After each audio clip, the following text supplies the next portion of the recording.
Telugu YouTube ఛానల్లో మీ వ్యాపార ప్రకటనల కోసం 9154949554 కి కాల్ చేయండి. Hello everyone, welcome to KTV Telugu. తెలంగాణలో కాంగ్రెస్ అధికారంలోకి వచ్చాక రాజకీయ పరిణామాలు వేగంగా మారిపోతున్నాయి. గులాబీ పార్టీపై కష్టాలు ముప్పేట దాడి చేస్తున్నాయి.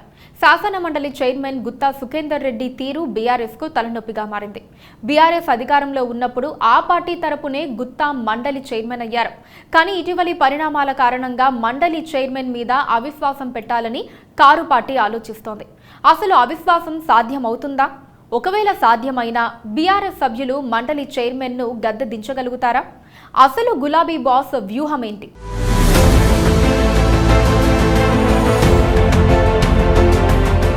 తెలంగాణ రాష్ట్ర ఆవిర్భావంతో అధికారంలోకి వచ్చిన బీఆర్ఎస్ 10 ఏళ్ల తర్వాత అధికారాన్ని కోల్పోయింది. అసెంబ్లీలో ప్రధాన ప్రతిపక్షమైన శాసన మండలిలో మాత్రం మెజారిటీ సీట్లు గులాబీ పార్టీకే ఉన్నాయి. గత ఏడాది రెండోసారి ఎమ్మెల్సీ అయిన గుత్తా సుఖేందర్ రెడ్డికి మరోసారి మండలి చైర్మన్ పదవి ఇచ్చారు అప్పటి ముఖ్యమంత్రి కేసీఆర్.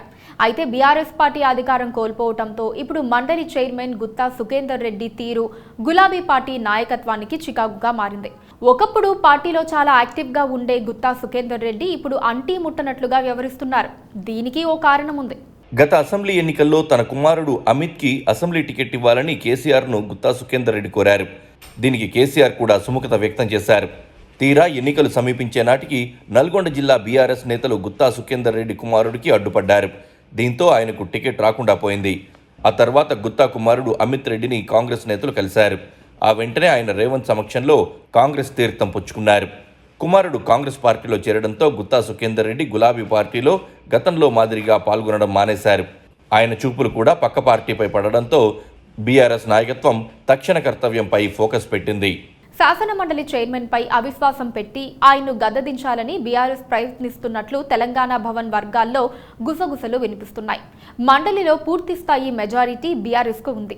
మండలిలో మొత్తం సభ్యులు 40 మంది కాగా బీఆర్ఎస్ కు 28, కాంగ్రెస్ పార్టీకి 6 మాత్రమే ఉన్నారు. గవర్నర్ కోటా స్థానాలు 2 ఖాళీగా ఉన్నాయి. ఇటువంటి సందర్భంలో మండలి చైర్మన్ పై బీఆర్ఎస్ అవిశ్వాసం పెడుతుందనే వార్తలు ఇప్పుడు రాజకీయ వర్గాల్లో జోరుగా ప్రచారం జరుగుతున్నాయి. గుత్తా సుఖేందర్ రెడ్డి బీఆర్ఎస్ పార్టీలోనే ఉన్నా ఆయన వల్ల వచ్చిన లాభమేమీ లేదని, అందుకే అవిశ్వాసం పెడితే ఎలా ఉంటుందనే చర్చ తెలంగాణ భవన్లో జరుగుతోంది.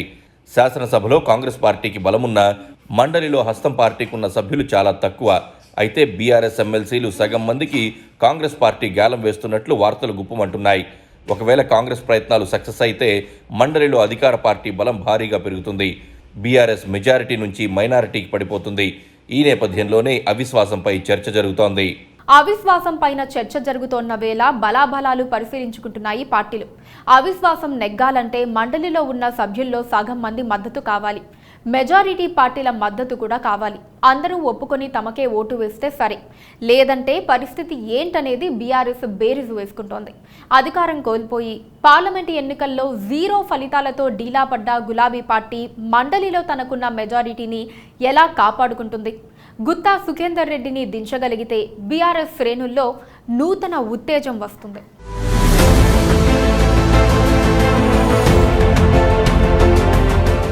Please subscribe to KTV Telugu. KTV Telugu. KTV Telugu. KTV Telugu channel.